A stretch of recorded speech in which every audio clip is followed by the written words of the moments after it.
দীর্ঘ ৭ বছর পর কোরবানির ঈদ করতে নানার বাসায় যাচ্ছি, মানে নোয়াখালী যাচ্ছি। আমরা সবাই তো অনেক বেশি এক্সাইটেড ছিলাম, এর পাশাপাশি অনেক হ্যাপিও ছিলাম। কবে গেলাম, কিভাবে গেলাম অ্যান্ড নানুর বাসায় যাওয়ার ফুল জার্নিটাই আমি আমার এই ভ্লগে আপনাদের সাথে শেয়ার করব। সো হে এভরিওয়ান, আসসালামু আলাইকুম, কেমন আছেন সবাই? আজকে একটি নতুন ব্লগ নিয়ে আপনাদের সামনে হাজির হয়ে গেলাম। আমার এই ব্লগটা হচ্ছে কোরবানির ঈদের 3 দিন আগের, মানে 4 তারিখের ব্লগ এটা। তো আমরা হচ্ছে সকাল সকালই রওনা দিয়ে দিয়েছিলাম। সকাল বলতে ভোরবেলা, একেবারেই ভোরবেলা, অন্ধকার ছিল, বাট একটু আলো হওয়ার পর তারপর আমি ভিডিওর ক্লিপটা নিয়েছি, কারণ কিছুই দেখা যাচ্ছিল না আর বাইরে প্রচুর পরিমাণে বৃষ্টি হচ্ছিল। 3:30 থেকে বৃষ্টি পড়া স্টার্ট হয়েছিল অ্যান্ড বৃষ্টি কিন্তু ননস্টপ পড়ছিল। আমরা একটু ওয়েট করেছিলাম যে বৃষ্টিটা একটু কমলে অ্যান্ড দেন আমরা বের হব, বাট বৃষ্টি কোনোভাবেই কমছিল না। আমরা কতক্ষণ ওয়েট করব, আমাদের এখানে সময়ও হয়ে যাচ্ছিল। আর যেহেতু 4 তারিখ হয়ে গিয়েছিল, আমরা এবার বাড়িতে যেতে অনেক বেশি লেট করে ফেলেছি। 7 তারিখে যেহেতু ঈদ ছিল, দেন আমরা বের হয়ে গেলাম অ্যান্ড আমরা যখন সদরঘাটে চলে আসলাম তখন কিন্তু বৃষ্টিটা থেমে গিয়েছে। আজকে আমরা নানুর বাসায় যাচ্ছি লঞ্চ দিয়ে, তবে আমাদের যাওয়ার কথা ছিল গাড়িতে, বাট গাড়িতে আমরা যেতে পারিনি কারণ আফরার অবস্থা অনেক বেশি খারাপ হয়ে যায়, মানে আমার ছোট বোন। সে একেবারেই গাড়িতে জার্নি করতে পারে না, গাড়িতে উঠলেই সে বমি করে স্টার্ট করে দেয়। আমরা যখন সদরঘাটে আসছিলাম গাড়ি দিয়ে, তখন গাড়িটা স্টার্ট দেওয়ার 5 মিনিটের মাথায় সে আমার গায়ে বমি করে দেয়। আর আমার বড় বোনেরও ঠিক সেম অবস্থা, সেও বমি করে গাড়ির মধ্যে কিংবা বাসে। এর জন্যই হচ্ছে আমরা গ্রামের বাড়িতে যাওয়ার সময় লঞ্চে জার্নি করি, মানে ওরা গাড়িতে একেবারেই জার্নি করতে পারে না, তাই আর কি আমাদের লঞ্চেই আসা যাওয়া।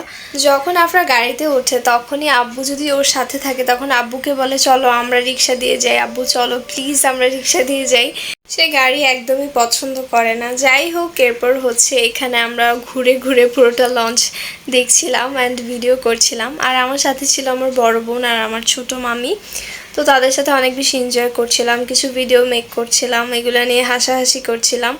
আর এর মাঝে কিন্তু আমরা অনেকবার ঘুমিয়েছি, মানে বলতে পারেন পুরোটা লঞ্চের মধ্যে আমি প্রায় 3 থেকে 3.5 ঘন্টা ঘুমিয়েছিলাম, আমি আর আমার ছোট মামি।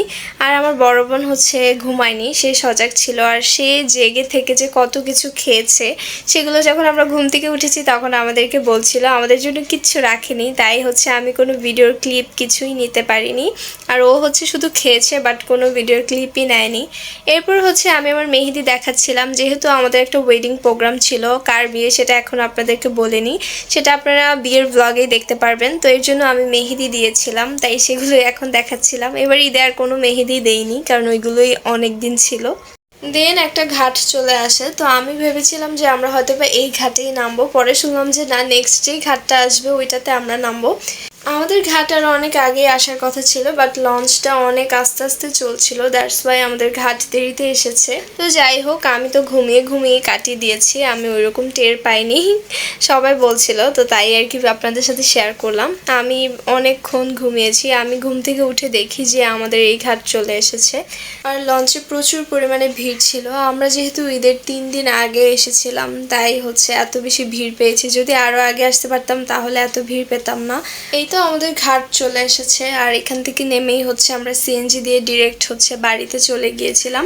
বাট বাড়িতে যাওয়ার আর কোনো ক্লিপই আমি নিতে পারিনি, কারণ হচ্ছে আমার বোন, ছোট বোন আফরা, সে অনেক বেশি সিক হয়ে গিয়েছিল, দ্যাটস ওয়াই আর ভিডিও করার কোনো রকম মুডই ছিল না, তাই আর ভিডিও করিনি।